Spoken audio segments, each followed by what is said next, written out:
This might be one of the best things I ate this week, bro. My mouth is on fire. Take a cup. This is a good first savory spot, man.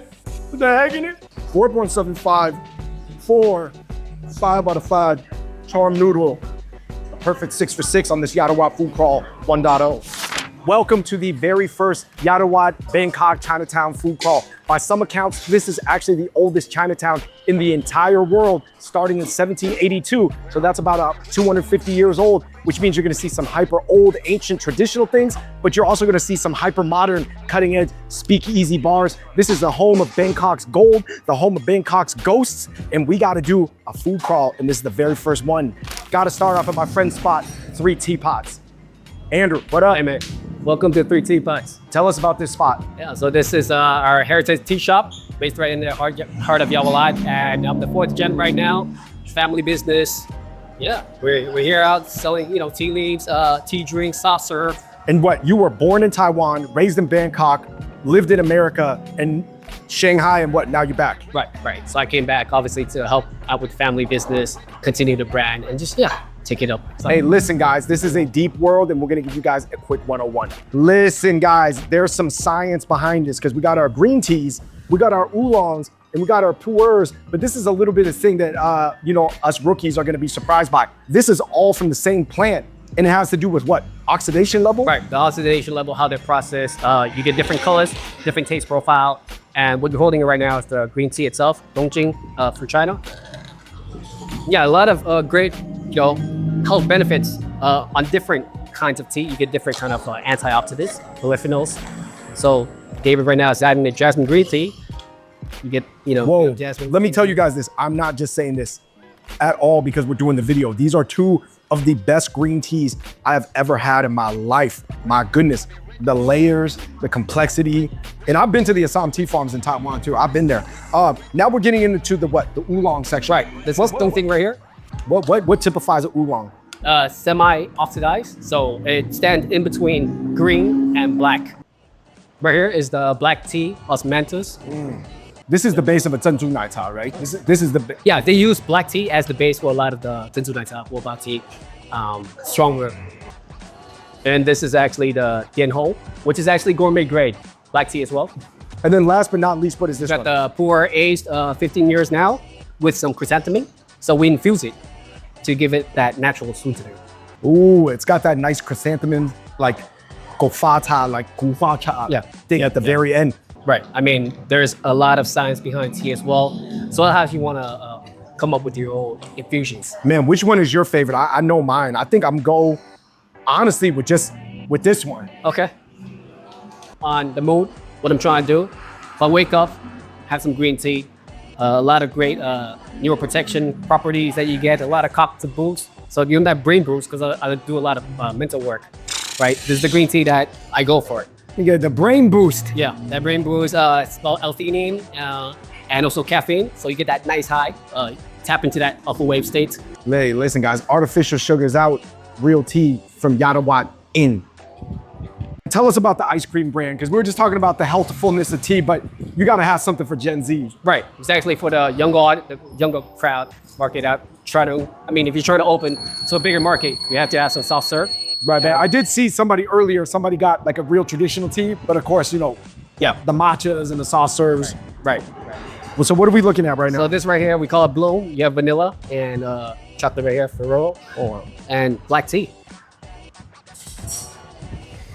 Oh, that's good. So what, you guys make this all in-house? Yep, this is New Zealand-based tea, and we put layer honey on top of it. And then black tea just to balance it, give it a nice overall experience that you can enjoy. Not least, we got the matcha mak, which means delicious? Just very matcha filled. Oh, very matcha. Yeah, lots of matcha. Oh, what do we got here? Because this ain't the healthiest thing on the menu. Listen, guys, when you're doing the food crawls, the macros, ignore them.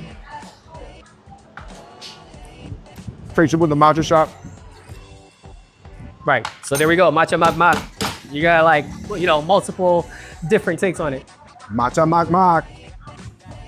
All right, so we're wrapping up here at 3 Teapots, but Am, you got to show us our first savory spot on this Yatawat crawl. Right, so right around this corner, this place called Claypot King. One of my go-to places to because it's just everybody good lunch. Man, we're in Chinatown, get a bow tie fan. Let's do it. So, Second spot and the first savory spot on our Yatawat food crawl is what? Claypot King, Teapots right here. Dabawang. Hey man, you guys know if you Kanto, you with the bow tie family. Let's go. First dish at Claypot King here in Yatawat is, what is this called? It's got black olive, Black olive. topped on rice.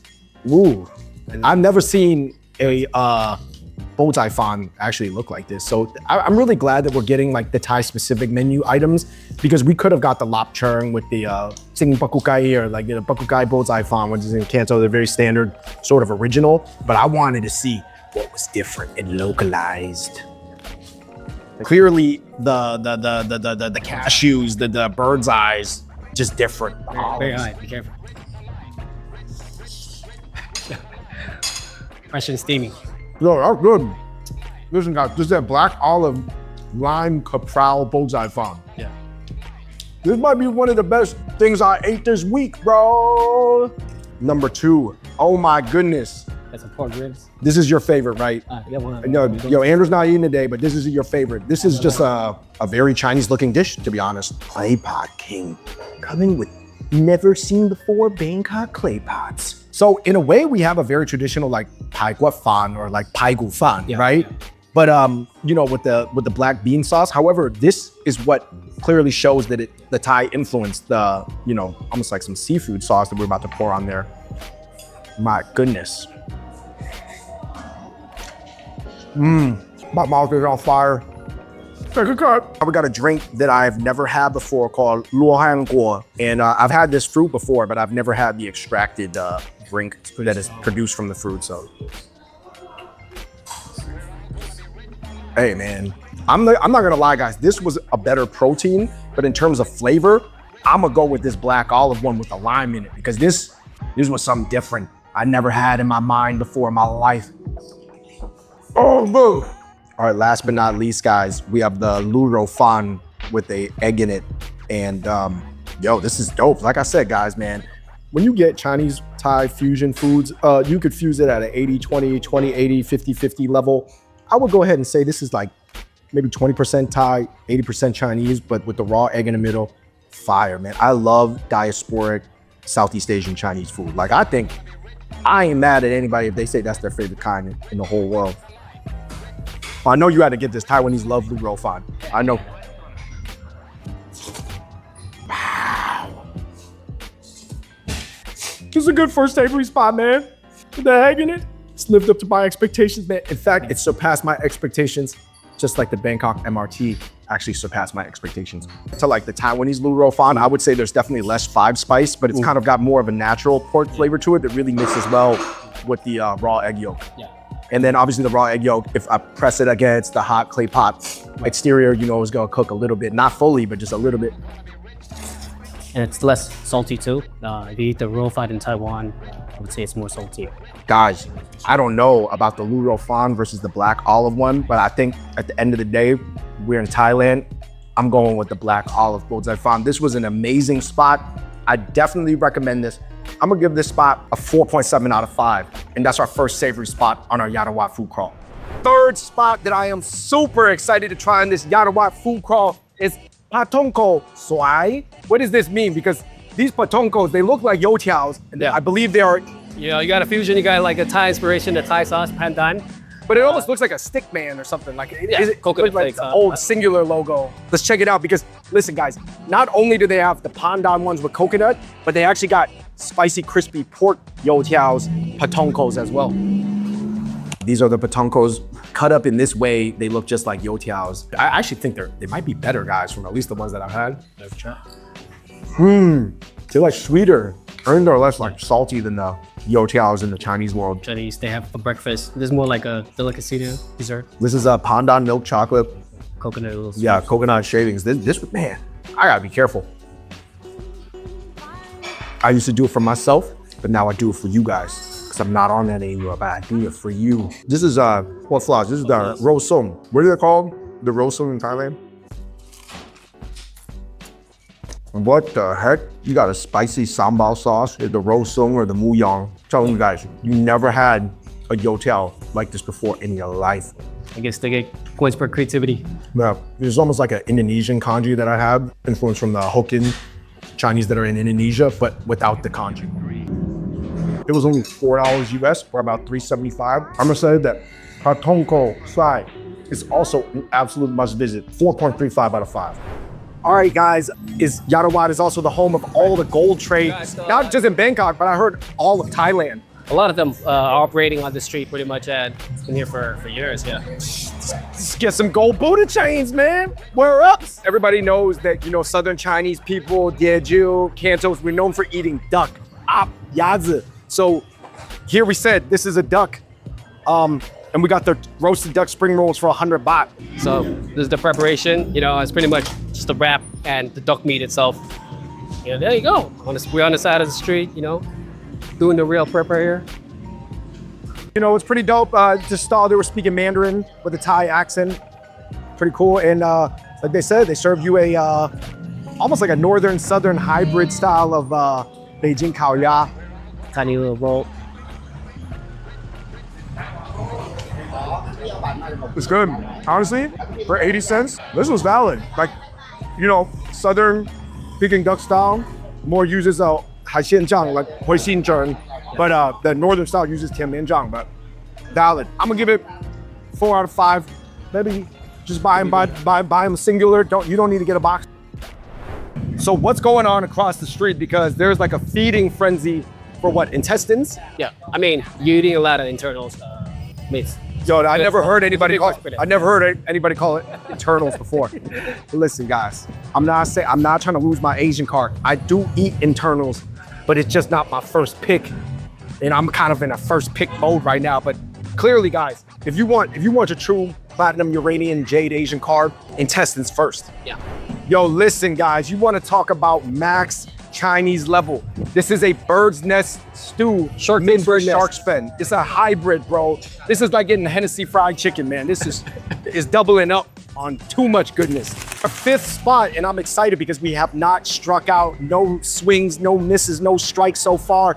Is charm noodle. This is sort of like Chinese Thai fusion, and we're about to get this dark soy sauce noodle for sure. Maybe this one right here. I'm excited because I know that Yaowarat has some really, really good noodle spots, and they're actually super affordable and super cheap, like noodles should be. So far, 5 for 5. Let's see if we can go 6 for 6. This is beef and pork. This is pork and pork, but one of them's red pork, and this is pork and shrimp with the pork crackling. So a lot of pork going on. First of all, guys, you guys know me, I love wide egg noodles. Ever since I was a kid, I will never go against wide egg noodles. This is the signature dish here at Charm Noodle Dark Soy Sauce. Roasty, toasty, al dente. Pork crackling, 1-ton shrimp. Wow. White pork ball. 5 out of 5 on this one. Moving on, we got rice noodle. So a different type of vibe going on. This one way more sour going on. If you're looking for something to wake you up and you're cool with the more sour, like a tzu, like a vinegar vibe, the depth of flavor on both of these, super dark roasty soy sauce. This was almost like a very in-depth vinegar vibe. Also good, but I'm gonna more go with this one. And last but not least, guys, these are tom yum dumplings. This is a true Thai Chinese fusion. Like we said, Chinese been coming to Thailand in huge numbers, I think for 800 years, but in ultra huge numbers for 250 years. So you see a lot of cross culture. Wow. 4.75 for 5 out of 5 charm noodle. Perfect 6 for 6 on this Yatawat food crawl 1.0. By the way, guys, of course, we got to talk about price. Everything was about from $2 to $2.25. You want to talk about a cheap eat in Chinatown, Bangkok, this is it. All right, last but definitely not least, we're exploring sort of the hyper modern speakeasy scene that is what, relatively new to Yaowarat. Yeah, Chinese tapas, craft beer inside as well. So just adds more flavor to the entire egg. Man, we're gonna see if we can go 7 for 7. Oftentimes, I'm not gonna lie, guys, when you do these food crawls, there's a dud somewhere in there, but we batting 6 for 6. Let's go into Rabbit Hill. I'm just kidding. Our last and final spot, Rabbit Hill, is sort of part of what? This speakeasy wave that sort of swept through Yaowarat after COVID-19. So, hey man, we're sipping house IPAs out of a glass Chinese gourd, the Drunken Master gourds. Oh my goodness. And then we got the shumais. Here we go, man. This is the thing that's gonna be 7 for 7. Boom. Yeah, I can smell it. Interestingly, not a lot of dim sum. There's dim sum dishes, but not like full on Hong Kong style dim sum in Yaowarat. It's good. It's good. No, I wasn't gonna lie to you guys. It was good. We 7 for 7. Not sacrifice, man. It's still. I can't even eat for the rest of the day, guys. I've clearly gone in caloric surplus. Yo, huge shout out to 3 Pots. Yeah, thank you for coming back. Man. I mean, I guess what do you want to tell people about Yaowarat, man? I mean, because like a lot of people, there was a time in Bangkok's history where it was like, man, it's not cool to go to Yaowarat. It's like for grandparents or something. Like that. Yeah. Right. So now we see a new uplift, new wave, newer generation people come out here, checking it out. I mean, like I said, new generation, a new kind of business model, just like appearing. A lot more hipster cafes, and speakeasy as well. Didn't exist back then, but yeah, we're just seeing more options. Yeah, I mean, in a way, it's almost like the hipster revival of all the Chinatowns around the globe. Yeah. It's like finally, they're 100 to 200 years old, and it's like, it's time for the new gen to step up to the plate, share your culture. Like our turn to carry the torch and just kind of make something. Yeah, and fuse it with the localized culture as well and make it an amalgamation of a lot of cool things. All right, you guys, that's it for this episode, man, of Fung Bros Food. Very first Yaowarat crawl, not our last one. Bangkok, Chinatown, 250 years till now. Let's go.